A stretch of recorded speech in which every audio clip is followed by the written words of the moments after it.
Shalom. It is Tuesday, August the 10th, and I have a very full jar of ginger bug. Look at the foam on that. Look at that. And it needs to be fed. There's no more room in the jar, so I need to use some. We've already killed the ginger beer that I made last week. Yeah, it's gone. So Kelsey and I are drinking the last of it. Okay, so how do you make a soda from a ginger bug? Okay, let's start out first with what a ginger bug is. A ginger bug is water, sugar, and ginger. It's that easy. It takes about a week, just like sourdough. It takes about a week to build your bug, to build your ferment, because it is a ferment, okay? I don't know why it's called a bug.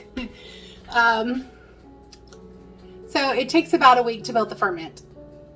What you do, you put about 2 cups of water in here. This is a quart jar, holds 4 cups. So you put about 2 cups of water in here. That's all the water you put in there for the week, okay? You will take about a thumb size of ginger and 2 tablespoons of sugar and feed it every day. You take the ginger, don't peel it, wash it off. You don't have to scrub it, just wash it, because the bacteria is on the ginger. That's what's going to make the ferment. Slice it up, dice it up, cut it really thin.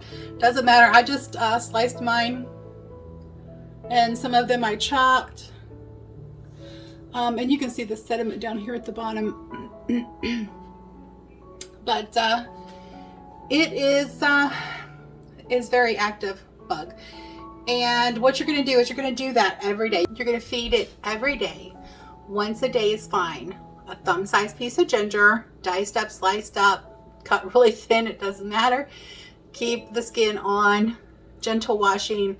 Don't scrub it to death. Put it in there with 2 tablespoons of sugar and let it do its little ferment. And you're going to want to cover it with a wash rag, a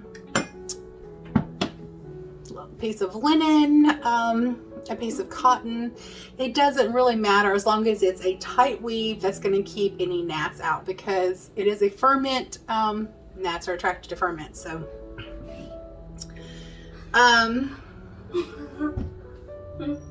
be right back. Okay, so like any other ferment, it is a living thing.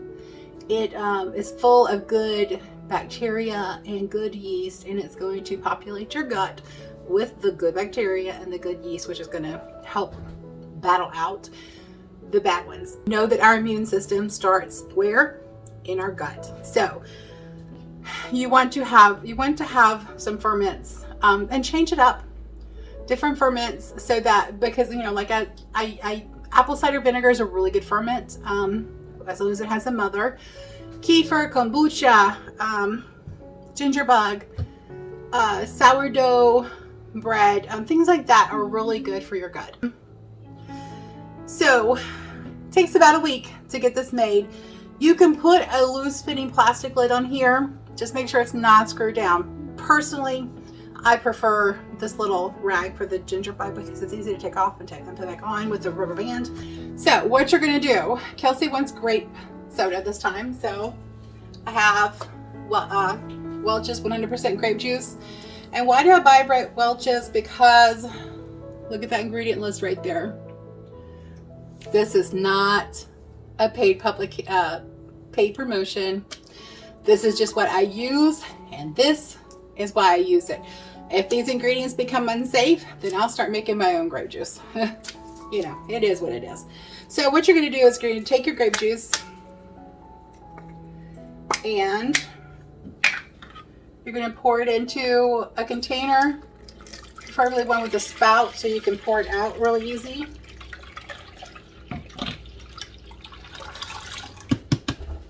All right, that's done. Now, when you're going to do a second ferment on this. So yes, the ginger bug is fermented, but you're going to want to let the fermentation or the good bacteria populate the you're going to want to let it populate the juice that you put with it. So I have some of these. These were water kefir or kombucha, one or the other, that I've removed the labels on. These I have not removed the labels on. I'm not going to spin it around because I'm not endorsing the product. It is a good product, but it's not about this, okay? I'm just reusing the bottles. These are safe for pressure. Ferments will create pressure, just like alcohol.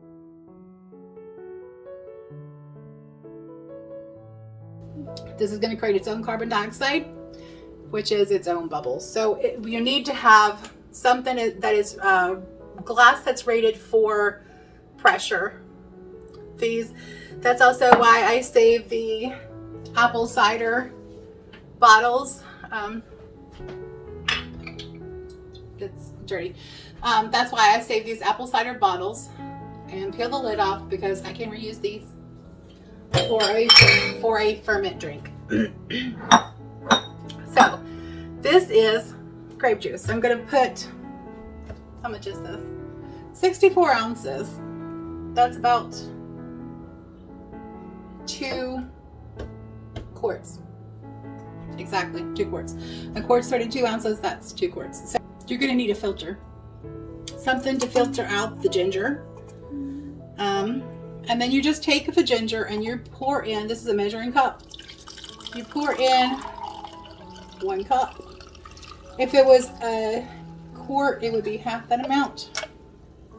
And we'll cover up my ginger bug again so I don't get any bugs in it or dirt. All right.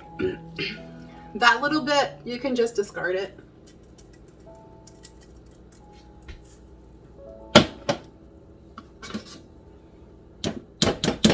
Now, a lot of people will say you do not want to use metal with a ferment. You don't want to leave a ferment in a metal container or leave a metal utensil in a ferment, because it will eat the metal. But if you're just using it to strain or to stir it up, don't freak out. It's not going to kill anything. Okay, so we're going to take this and we're going to pour it into our grape juice. I should not have stuck that in the sink. I'm going to have to wash it. Oh, it's a no-no. I have a metal spoon. Okay. So you're going to take your spoon and you're going to just stir it up really good. Just for a couple minutes. That's all it takes.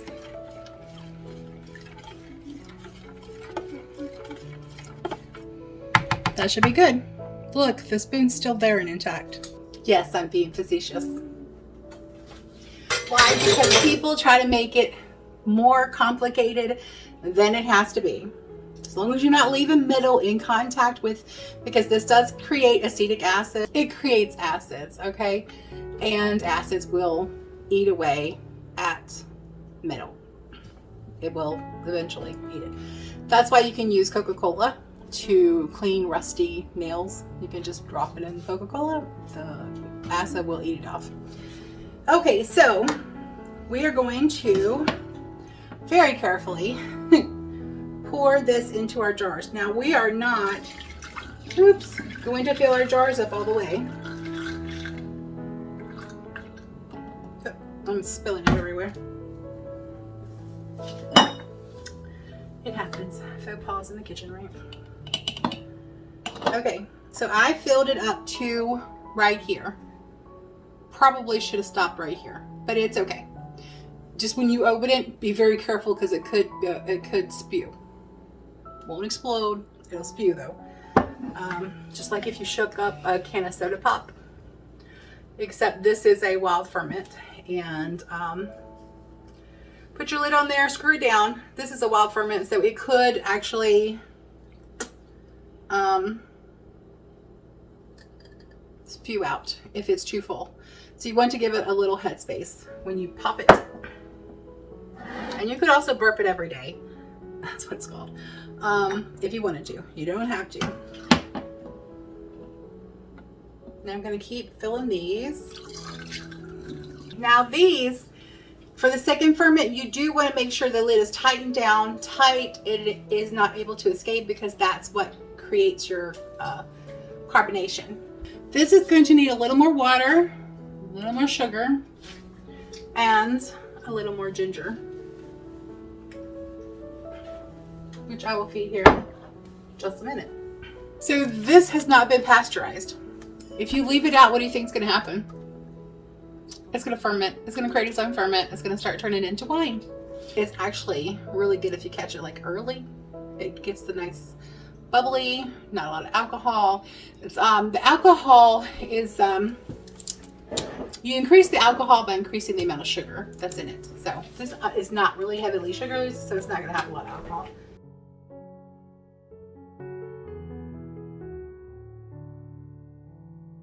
You can also just put some water kefir grains right in that. Use a different container, but right in that juice, and it will create water kefir grape juice with only one ferment. You're going to want to keep an eye on it. It will develop if you leave it long enough, it will be high alcohol. If you leave it even longer than that, it will turn into vinegar, which surprisingly my husband likes the vinegar. Now, anytime you have a wild ferment, you have the possibility of things going awry.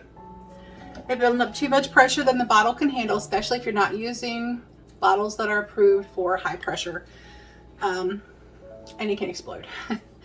And we've had some explode, thankfully at nighttime, so no one was in here. But yeah, you do not want to be around it when it explodes. So we only needed that to happen twice. I still have grape stains on my ceiling from the first time. You only need that twice. We only needed it to happen twice before we realized that it's best to have a container that it'll fit in, and then just cover it with a towel. So if there is an explosion, it is contained in the container under the towel. No one gets hurt, and the liquid does not go anywhere.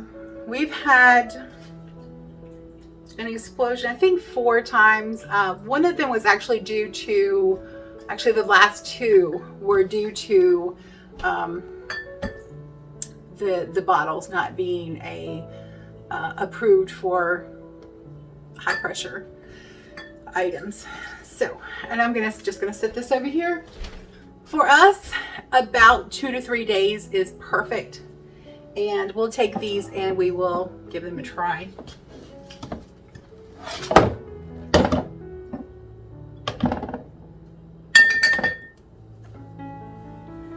In 2 days. In 2 days, we'll take these and give them a try and see if it's good. We like it with just a little sweet, not too much sugar, having been eaten out of it. Todd likes it acidic, really tart. I don't. Kelsey doesn't. We like it slightly sweet. So everyone has their own preferences, and you will find your perfect preference too. So I will be doing a review on these, but this is the ginger bug soda after it fermented on the counter for excuse me, 3 days.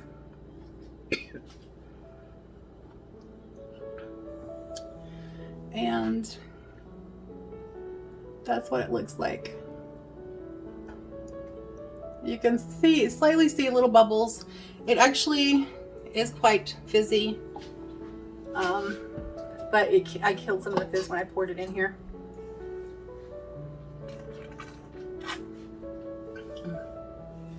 Very refreshing. So now I have a mess to clean up, and I'll catch you later. Yahuah bless you and keep you and give you shalom. Until next time, Yah bless.